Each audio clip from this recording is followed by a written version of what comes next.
ఏంటి మహానుభావులంతా కట్టగట్టుకొచ్చేసారు? ఏలే sir, 4-1 project కానీ అందరూ బయటకు వెళ్తున్నారు కదా సార్, మేము కూడా ఇక్కడ ఒక ప్రాజెక్ట్ టేకప్ చేద్దాం అనుకుంటున్నాం సార్. ఏం ప్రాజెక్ట్ రోయ్? మా ఎస్ఆర్ కళ్యాణ్ అనుపం ఉంది కదా సార్, అది రీఓపెన్ చేసి పెళ్ళిళ్ళు చేద్దాం అనుకుంటున్నాం సార్. ఏంటి నిజంగానే? మేమంతా బిజినెస్ మైండ్ సెట్స్ కదా సార్, సో బిజినెస్ చేద్దాం అనుకుంటున్నాం. అవునరా, ఇంతకీ నువ్వు ఎన్నో ఇయర్ చదువుతున్నావు? 6th year. 6th year. ఇంకా ఎన్నేళ్ళు చదువుదాం అనుకుంటున్నావు నాయన? అంటే ఇది వర్కౌట్ అవుదనే బిజినెస్ చేద్దాం అనుకుంటున్నాం. బిజినెస్. నా ఇన్నేళ్ళ ఎక్స్పీరియన్స్లో మీ అంత ఎదవలు నేను చూడలేదురా. మీరు కాలేజీ నుంచి వెళ్ళిపోతానంటే ఆనందించేది ఫస్ట్ నేనే. ఎందుకంటే మీ నలుగురు వల్ల కనీసం 40 మంది చెడిపోకుండా ఉంటారు. ఎరా కళ్యాణ్, నిజమేనా? మీరు మరీ అలా అడిగితే ఏం చెప్తాం సార్. సరే, మీ చావు మీరు చావండి, వెళ్ళండి. ఒరే, ఈసారి కూడా మీకు కాండినేషనరా? ఇక మాకు అంత అవసరం లేదులే.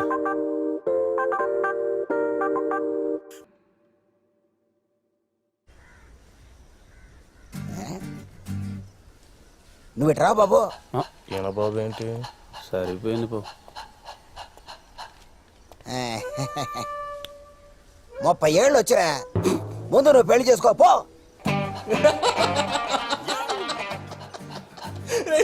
ఏనా బాబు ఏంటి?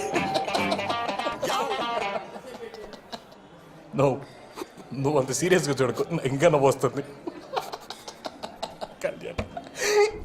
రాత్రి ముసలాయన చూసారా, బఫే సిస్టంలో భోజనం ఎలా చేయాలో తెలియక తిరిగి వెళ్ళిపోయాడు. లక్షలు పెట్టి పెళ్లి చేస్తారు కానీ వచ్చిన వాళ్ళకి మర్యాద ఎలా చేయాలో తెలియదు ఆవిడకి. ముందు మనకు పెళ్లి అవకాశం ఎవడు ఇస్తాడు, అది ఆలోచించు.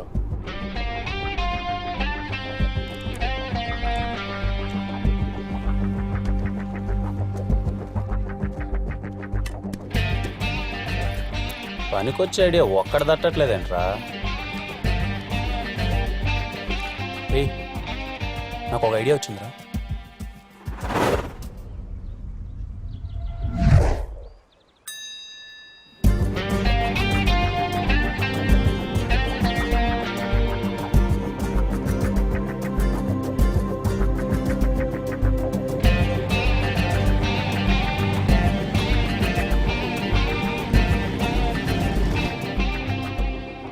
మీరు మరీ మమ్మల్ని ఎదవలను చూసినట్టు చూడకండి. ముందుగా మా మాట మరణించి ఇక్కడ దాకా వచ్చినందుకు థ్యాంక్స్. అది మరణించి కాదు, మరణించి. నేను మాట్లాడొచ్చాక కాసేపు? మాట్లాడు, అందుకేగా వచ్చావు. ఏందన్నితే? ఇప్పటికే మీరు అందరూ అనుకుంటా ఉండొచ్చు నా కొడుకులు కాలేజ్ వదిలేసి బయటకు వెళ్ళి ఏం పని చేస్తున్నారా ఏంటి అని. మేమేం అనుకోలేదే. ఏం లేదు, మా ఎస్ఆర్ కళ్యాణ మండపంలో మేము పెళ్ళిళ్ళు చేద్దాం అనుకుంటున్నాం. రజనీ, నీ ప్రాబ్లం ఏంటి? నిన్నేం పెళ్లి చేసుకుంటాను లేదుగా. అయితే నాకేం పని, నేను వెళ్తా. అన్నా నువ్వు ఉన్నా స్వామి కాసేపు. అమ్మ రజని కూర్చోవా ప్లీజ్, కూర్చో. మీరే కాదులే, 20 ఏళ్ల కుర్రాళ్ళు పెళ్ళిళ్ళు చేస్తున్నారంటే బయట కూడా చూసి అందరూ నవ్వుతున్నారు. 20 ఏళ్ళేంటి, 24 ఏళ్ళు కదా ఆయనకి. నాకు అర్థమైంది మీరు బాగా మా మీద ప్రతీకారం తీర్చుకుంటున్నారని. దయచేసి కాసేపు నేను మాట్లాడేది వినండి. ఆ తర్వాత మీరు ఆడ దండం పెట్టమంటే ఆడ దండం పెడతా. ఎవరికన్నా నువ్వు వస్తే నువ్వు ఆపుకోండి ప్లీజ్. మీలో ఇక్కడ 90s మ్యారేజ్ ఎంతమంది గుర్తున్నాయి? అంటే చిన్నప్పుడు చూసింటారు కదా, మీ అత్త పెళ్ళో మీ మామ పెళ్ళో పెళ్ళి జరిగేటప్పుడు చూసింటారు కదా, ఎంతమంది గుర్తున్నాయి? నా దృష్టిలో పెళ్ళిళ్ళు అంటే అవి ఇప్పుడు జరిగేటి పెళ్ళిళ్ళు కాదు, అవి ఒక బర్త్డే ఈవెంట్ లెక్క తయారైపోయినాయి. నేను ఇంతకుముందు పెళ్ళికి వెళ్ళేటప్పుడు పెళ్ళికి వెళ్ళానా, బాగా కడుపు నిండా తిన్నానా, ఆడ అందమైన అమ్మాయిలు ఉన్నారా, సైట్ కొట్టుకుంటానా, వచ్చేసానా అన్నట్టుండేది. ఎప్పుడైతే మేము కళ్యాణ మండపం టేకప్ చేసి పెళ్ళిళ్ళు చేద్దామని వెళ్ళామో అప్పుడు ఎలా జరుగుతున్నాయి పెళ్ళిళ్ళని చూస్తే ఒక్క పెళ్ళి అంటే ఒక్క పెళ్ళి మేము చిన్నప్పుడు చూసిన పెళ్ళిలా అనిపించలేదు. పెళ్ళిళ్ళన్నీ మారిపోయినాయి. ఒకరింటికి వెళ్ళి మనం పెళ్లి పత్రిక ఇచ్చి వాళ్ళని మనం పెళ్ళికి ఎందుకు పిలుస్తాం? మన కొడుకునో కూతుర్నో ఆశీర్వదించడానికి వాళ్ళు పెళ్ళికి వస్తే వాళ్ళని మనం బాగా ప్రేమ మర్యాదలతో స్వీకరించి మన చేత్తో వాళ్ళకి అన్నం పెట్టి మన ఇంటి మర్యాదలు చూపించి పంపించడానికి. కానీ ఇప్పుడు ఎలాగో మనం పత్రిక ఇంటికి ఇచ్చేంత ఓపిక లేదు, వాట్సాప్లో అది ఇది పంపించేస్తాం. వాళ్ళు వచ్చిన తర్వాత వాళ్ళని ఎవరు రిసీవ్ చేసుకుంటున్నారు, వాళ్ళకి ఎవరు ఫుడ్ పెడుతున్నారు, ఇంకా ప్రేమ మర్యాదలు అంటావా ఇంకని దేవుడు ఎరుగు. నాకు ఇంకా గుర్తు, చిన్నప్పుడు మా ఊర్లో ఎవరిదైనా పెళ్లి జరుగుతుందంటే పెళ్లి కూతురు ఊరికి వస్తాందంటే పొలిమేర వరకు అందరూ పరిగెత్తుకుంటూ వెళ్ళిపోయి అందరూ ఆ అమ్మాయి చుట్టూ గుంపు చుట్టేసి అబ్బాబ్బా అమ్మాయి ముక్కు చూడు ఎలా ఉందా, అమ్మాయి చెవులు చూడు ఎలా ఉన్నాయి, అమ్మాయి కళ్ళు చూడు ఎలా ఉన్నాయి, కోలమొహం పుట్టింది కదా దీనికి అని చెప్పేసి అమ్మాయిని అందరూ తెగ పొగిడేసేవాళ్ళు. చూసేవాళ్ళందరికీ ఏదో హీరోయిన్ కున్నంత ఇంట్రడక్షన్ ఉండేది అమ్మాయికి. ఇప్పుడు పెళ్లికి వెళ్తే పెళ్లి పీటల మీద ఉండే పెళ్లి కొడుకుని పెళ్లి కూతురుని చూసే ఓపిక ఎవరికి ఉంది? వచ్చామా, రైట్ సైడ్ ఎల్సీడీ ఉందా, లెఫ్ట్ సైడ్ ఎల్సీడీ ఉందా, వాళ్ళని చూసామా, వెళ్ళిపోయినామా, అంతే. పోనీ తీరా చూద్దామని ఎవడన్నా అక్కడికి వెళ్దామంటే 10 మంది ఫోటోగ్రాఫర్స్ రెడీగా ఉంటారు ఆడ. వాళ్ళు అక్కడికి వెళ్ళేంత వీలు కూడా ఉండదు. అలా తయారైంది. మీలో ఆది దంపతులు అంటే ఎంతమందికి తెలుసు? ఆది దంపతులు అంటే శివపార్వతులు అంట. నాకు కూడా మొన్ననే తెలిసింది. అంటే పెళ్లి జరిగేటప్పుడు పెళ్లిపీటల మీద పెళ్లి కొడుకు పెళ్లి కూతురు కూర్చుంటే వేలాది కళ్ళు వాళ్ళని చూస్తుంటే వాళ్ళకి శివపార్వతులు ఆవాహిస్తారంట. అందుకే పెళ్లి కొడుకుని పెళ్లి కూతుర్ని ఆది దంపతులతో పోలుస్తారు. ఇప్పుడంటే మా ఎస్ఆర్ కళ్యాణం అంటే అందరికీ చులకనైపోయింది. కానీ ఒకప్పుడు మా తాత 18 రోజులు యాగాలు చేసి మరీ కట్టాడంట ఎస్ఆర్ కళ్యాణ మండపం. అందుకే ఇప్పటికీ ఎస్ఆర్ కళ్యాణ మండపంలో జరిగిన ఒక్క పెళ్లి కూడా ఏ దంపతులు విడిపోలేదు. మళ్ళీ తిరిగి మా తాత ఎలా అయితే పెళ్లిళ్ళు చేశాడో అలానే ఎస్ఆర్ కళ్యాణ మండపంలో మళ్ళీ మీరు చిన్నప్పుడు ఎలాంటి పెళ్లిళ్ళు అయితే చూసారో అలాంటి పెళ్లిళ్ళు చేయాలనుకుంటున్నాం. మీ అందరం కలిసి మాకొక్క అవకాశం ఇవ్వండి. బయట ఎవరు మమ్మల్ని నమ్మట్లేదు. మీలో చాలా మంది పెళ్లిళ్ళు దగ్గరలో ఉన్నాయని విన్నాం. అందుకే మీ దగ్గరికి వచ్చాం. కలిసి చదువుకున్న వాళ్ళు కదా, అట్లీస్ట్ మీరైనా మమ్మల్ని నమ్ముతారని. కళ్యాణ్, పెళ్లి గురించి చాలా బాగా చెప్పావు. నన్ను చేసుకోవడానికి ఎవరు ముందుకు రావట్లే. వస్తే ఖచ్చితంగా మీ మండపంలోనే పెళ్లి చేసుకుంటాను. తిని ఒప్పుకున్నట్టే మనం పెళ్లి చేసినట్టే. పన్ను ఒప్పుకో. తీసుకున్నట్టు కాదు, ఖచ్చితంగా ఎవరెవరికి చెప్పండి, సరేనా? ఎత్తే అప్పుడు నెంబర్ పంపి. ఏమో అనుకున్నా కానీ ఈ గ్యాప్లో చాలా బాగా అబ్జర్వ్ చేశారాను. కళ్యాణ్, ఏంటి నన్ను పట్టించుకోవడమే మానేశావు? తిన్నావా సింధు? ఇట్లా మాట్లాడే నా దృష్టిలో కుక్కవైనావు. అయినా తెలియక అడుగుతాను, మా నాన్నతో ఏంట్రా గొడవ? ఇప్పుడు మీ నాన్న గురించి ఎందుకు లేసిందో చాలా రోజుల తర్వాత కలిసాం. మన గురించి అన్న మాట్లాడు. మన గురించి మాట్లాడడానికి నీకు నాకు ఏముంది? ఏం లేదు. ఏమీ లేదా? ఏమీ లేదు. ఇదే విషయం కాలేజ్లో అందరికీ చెప్పాయి. నేను ఎవరినో ఒకటి తగులుకుంటా. అసలే వాళ్ళు వీళ్ళు నేనేదో నీ లవర్ అనుకుంటున్నారు.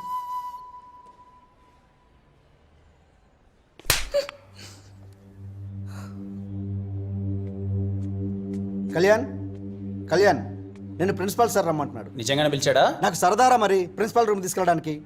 నిజంగానే రమ్మంటున్నాడు రా. ప్రతోడు దొబ్బేది. వాళ్ళు వీళ్ళు అనుకోవడం కాదే నువ్వు నా లవర్ అని. ముందు నువ్వు అనుకో, అంతా సెట్ అవుతుంది. చిన్న పనిలో అన్నా మళ్ళీ వచ్చి నేను వెనకాల కుక్కలా పడతా.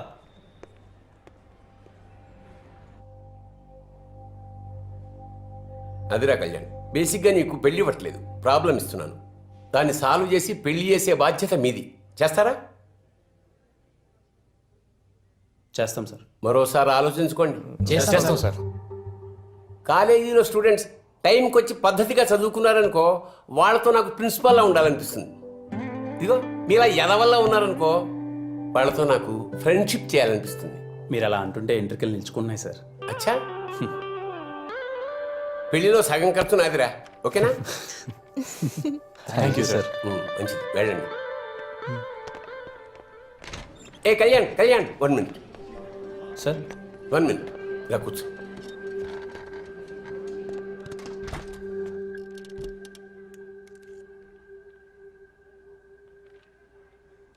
నా పెళ్లి కూడా మీ కళ్యాణ మండపంలోనే అంగరంగ వైభవంగా జరిగిందిరా. ఇంకా ఎన్నో పెళ్ళిళ్ళు అక్కడ జరగాలి. మీ కళ్యాణ మండపానికి పూర్వ వైభవం రావాలి. నువ్వే చేయాలిరా, నువ్వే చేయగలవు. All the best. తప్పకుండా సార్.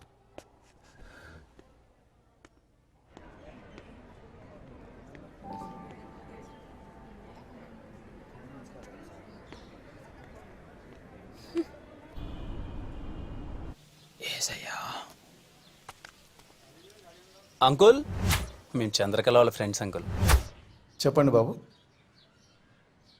ఏం లేదు, మేము చంద్రకళ అరుణ్ వాళ్ళ లవ్ గురించి మాట్లాడడానికి వచ్చాం. మన్ని వద్దే మావిడ చచ్చిపోయింది, మళ్ళీ నన్ను చచ్చిపోమంటారా? పోండి పోండి. Uncle uncle uncle uncle please uncle, please uncle, uncle uncle ఒక్క నిమిషం అంకుల్. రే కళ్యాణ్, ఏంట్రాయుడు? రే వాళ్ళ వైఫ్ చచ్చిపోయినప్పటి నుంచి మందుకు బాగా అడిక్ట్ అయినంట. బయటికి రావడమే లేదంట. దా పోదాం. రాకపోతే వదులుతామా? ఇది ఒకటే ఆప్షన్ మనకి, ఎలా అయినా ఒప్పించాలి. అంకుల్ అంకుల్ ఒక్కసారి అంకుల్, ప్లీజ్ అంకుల్. ఈ గట్టెంతమ్మా? రే రే ఆడున్నారా? ఏం మనుషులు రా మీరు? నాకేమొద్దు.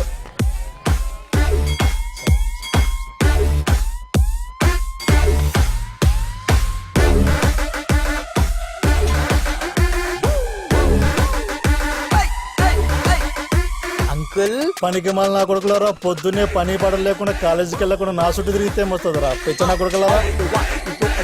అది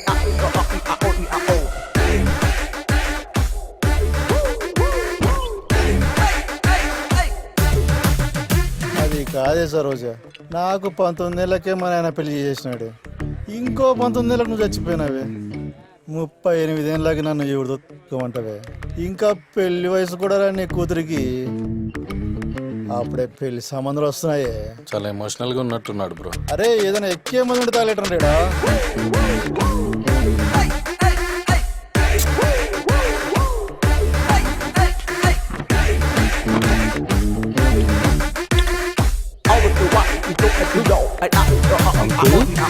అంకుల్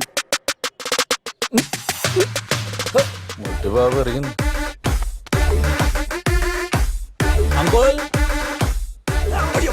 ఎవడ్రా ఎవడ్రా అంకుల్ ఎవడ్రా చేతిలో బాటిల్ గౌడ జరిపోయింది, లేదంటే పుచ్చ పగిలిపోయేది. పిచ్చ నా కొడకలరా.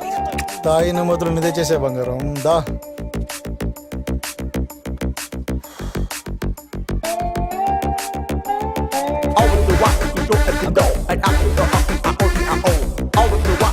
వెళ్ళండ్రా నాయనా. ఒక్క 5 minutes uncle, please uncle. Uncle ఇలా నేను చెడున్నాడు. పర్లేదే, నాకంటే గొప్పోడయ్యేలా ఉన్నాడు నీ కొడుకు. చేతిలో బొచ్చు ఒకటే తక్కువ, బలి అడుక్కుంటున్నాడు. వద్దు వద్దు అంటే మొత్తం బంగారం అంతా ఆడి చేతిలో తగలెట్టినావు. నేనన్నా నేను ఇంట్లో ఉంచా. ఆడి దెబ్బకి మన బతుకు రోడ్డే.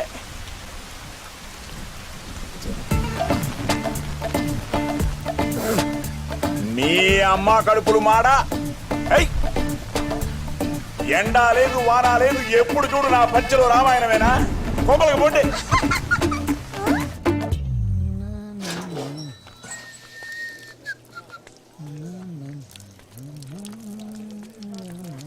అంకుల్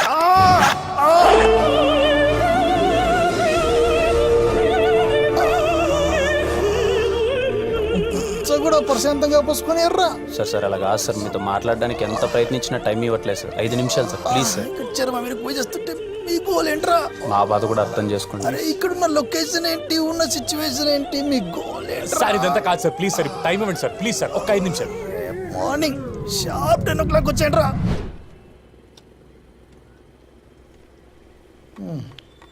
10 గదిలారా మంది మిమ్మల్ని. మీ మీద నమ్మకం లేక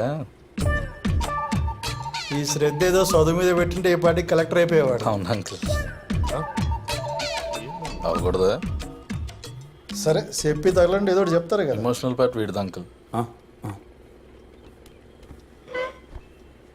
మిమ్మల్ని కొంచెం ఇబ్బంది పెట్టినందుకు క్షమించండి సార్. మీ భార్య చనిపోయిన తర్వాత మీరు ఎంత ఒంటరితనాన్ని అనుభవిస్తున్నారో అర్థమవుతుంది సార్. ఇంట్లో కూతురుంటే ఎక్కడ అన్ని పనులు తనే చేయాల్సి వస్తుందని తనను కూడా హాస్టల్లో పెట్టి మరీ చదివిస్తున్నారు సార్ మీరు. అలాంటిది ఓ అనాథకి మీ కూతుర్నిచ్చి పెళ్లి చేయాలంటే మీకు నచ్చదని అర్థమవుతుంది సార్. కానీ వాళ్ళు ఇంతగా ప్రేమించుకుంటారని మేము కూడా అనుకోలేదు సార్. 3 yearsగా చూస్తున్నాం సార్ వాళ్ళని. ఒకరినొకరు చాలా ఇష్టపడుతున్నారు సార్. ఇక అరుణ్ గురించి అంటారా, మా కాలేజీలో ఫస్ట్ జాబ్ వచ్చింది వాడికే సార్. చాలా మంచివాడు సార్. లేని భార్యను తలుచుకుంటూ మీరు రోజు ఒంటరితనాన్ని అనుభవిస్తున్నారు సార్. ఆ బాధ మీ కూతురుకొద్దు సార్. ఈ మాట చెప్తే మీకు కొంచెం ఎటకారంగా అనిపించచ్చేమో, వాళ్ళకి మేము ఉన్నాం సార్. నా కూతురు కూడా చెప్పలేదు కదా ఇంతగా ప్రేమించుకుంటున్నారని. మీ అమ్మాయి మీకేం చెప్పలేదా? అరుణ్ జస్ట్ లవ్ చేస్తున్నాడు, ఆ అబ్బాయి అనాథ అని చెప్పింది అంతే. మూడో ముక్క చెప్పలే. లేడీస్ కదా, ఫాదర్స్ దగ్గర ఎక్కువ ఓపెన్ అవర్లే. నాయన తాగబోతు కదా మనసు లేదనుకుందేమో. తాగబోతులకే కదా ఆ మనసు ఉండేది. అవును అంకుల్. మీరు తాగుతారు కదా బాబు? తాగుతాం అంకుల్. ఏ బ్రాండ్? అది ఇదని ఏం లేదు అంకుల్, బడ్జెట్ను బట్టి. సర్లే, ఇప్పుడు ఏం చేద్దామో చెప్పండి. పెళ్లి చేద్దాం అంకుల్. టౌన్లో ప్రీతం కళ్యాణ మండపం బాగుంటుందంట కదా, బుక్ చేయమంటారా? మళ్ళీ ఏమైందయ్యా అలా అయిపోయారు?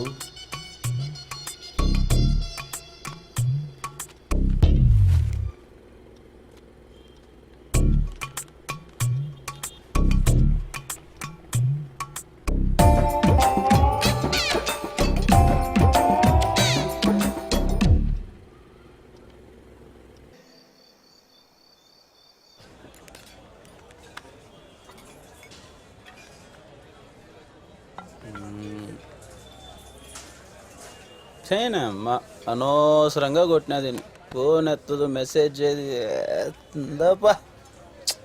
ఇప్పుడు ఎందుకు బ్రదర్ గోల సంతోషంగా తాగొచ్చుగా. అంటే పడేది లేదు సచ్చేది లేదు, ఎందుకు నువ్వు డిసప్పాయింట్ అవడం అని. ఎందుకు పడదు అది నాకు? ఎందుకు ఎప్పుడు 24 గంటలు పడదని నా మీద పడతావు? ఎందుకు పడుతుంది నాకు? మోమట పెట్టేది అడిగిందా నీకు చెప్పు. అంటే నాకు అనిపించింది చెప్పా బ్రో, తర్వాత నీ ఇష్టం. అంటే ఇప్పుడు నువ్వు అలిగితే నేను బుజ్జగించాలా? చెప్పు, నువ్వు అలిగితే నేను బుజ్జగించాలా? కాదు. ఎందుకు పడతా నాకు చెప్పు. చెప్పు సింధు, ఎందుకు పడతా నాకు చెప్పు. రే తిను ఎట్రారా చెప్పురా. You both are made for each other రా. చెప్పురా. You both are made for each other మా. మళ్ళీ చెప్పు. They both are made for each other అన్నా. Sindhu and me are made for each other. చెప్పురా.